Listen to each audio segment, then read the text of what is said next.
దూత media, power of news. IPL 2025 season ఆఖరి దశకు చేరుకుంది. ఛాంపియన్ ట్రోఫీని ముద్దాడే జట్టేదో జూన్ 3వ తేదీన తేలిపోనుంది. ఊహించని గెలుపోటములతో ఎన్నో మలుపులతో క్రికెట్ అభిమానులను అలరించింది.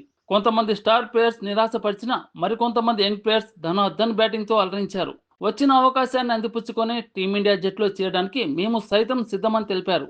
అయితే ఐపీఎల్లో మోస్ట్ సక్సెస్ఫుల్ జట్టులో Chennai super Kings, Mumbai Indians ముందు వరుసలో ఉంటాయి. హెడ్ మ్యాన్ రోహిత్ శర్మ నాయకత్వంలోని ముంబై ఇండియన్స్ 5 సార్లు ఛాంపియన్ అవగా, మహేంద్ర సింగ్ ధోని సారథ్యంలోని చెన్నై సూపర్ కింగ్స్ 5 సార్లు విజేతగా నిలిచారు. ప్లేయర్గా రోహిత్ శర్మ 6 సార్లు ఛాంపియన్ టీమ్స్లో భాగస్వామ్యమయ్యారు.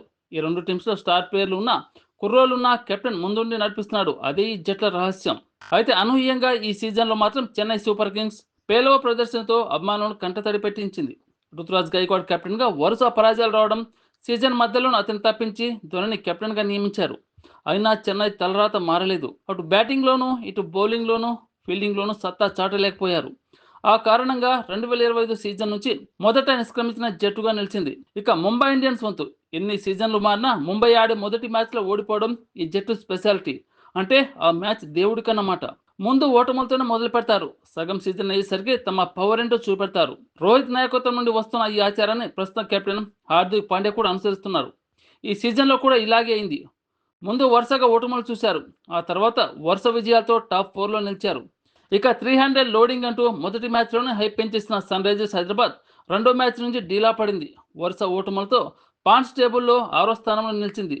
ఆడిన చివరి మ్యాచ్లో భారీ స్కోర్ చేసి తాము వచ్చే సీజన్కి రెడీగా ఉన్నామని చెప్పకనే చెప్పింది. మిగతా జట్ల విషయానికి వస్తే ఆశించిన స్థాయిలో ఆకట్టుకోలేదు. కానీ ఆయా జట్లలోని కొంతమంది యంగ్ ప్లేయర్స్ మాత్రం సత్తా చాటారు. ఇప్పటి వరకు ఒక్కసారి కూడా ఛాంపియన్ ట్రోఫీని ముద్దాడిన ఆర్సీబీ, పంజాబ్ జట్లు పాయింట్ల టేబుల్లో మొదటి 1-2 స్థానాలు నిలిచాయి. వీటి మధ్య మ్యాచ్ జరగగా టేబుల్ టాపర్గా ఉన్న పంజాబ్ అనూహ్య ఓటమితో ఆర్సీబీ డైరెక్ట్గా ఫైనల్కి చేరింది. అయితే పంజాబ్ కింగ్స్ కి ఫైనల్ చేయడానికి ఇంకో అవకాశం ఉంది. పాయింట్స్ టేబుల్లో 3-4 స్థానాల్లో ముంబై, గుజరాత్ క్వాలిఫైర్ 1లో తలపడ్డాయి. గుజరాత్ టైటాన్ టీం మీద 20 పరుగుల తేడాతో ముంబై విజయం సాధించి ఫైనల్కి మరింత చేరువైంది. ఓటమితో గుజరాత్ ఇంటిబాట పట్టింది. ఇక నేడు నరేంద్ర మోదీ స్టేడియంలో జరగబోయే క్వాలిఫైర్ 2లో పంజాబ్ కింగ్స్, ముంబై ఇండియన్స్ మధ్య హై వోల్టేజ్ మ్యాచ్ జరగనుంది.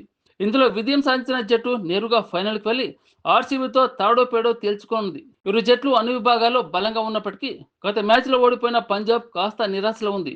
ఎలాగైనా గెలిచి ఫైనల్కి వెళ్లాలని సూచిస్తుంది. ముంబై ఇప్పటికే మ్యాచ్ గెలిచి ఆత్మవిశ్వాసంతో ఉంది. అందులోని ఓపెనర్ రోహిత్ శర్మ బెస్టో భీకర ఫామ్ ఉండడంతో జట్టుకి కలిసి వచ్చే అంశం. మొదటిసారి కప్పు కొట్టాలని పంజాబ్ కింగ్స్, ఆరోసారి కప్పు కొట్టి రికార్డు సృష్టించాలని ముంబై ఇండియన్స్ చూస్తున్నాయి.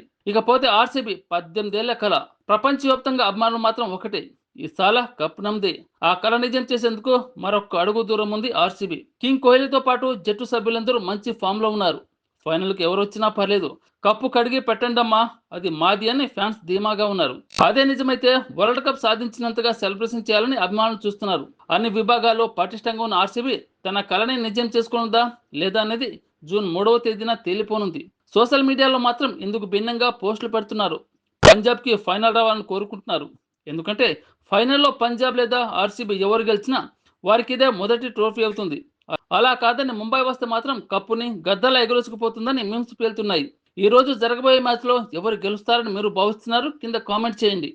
For more updates please subscribe దూత మీడియా.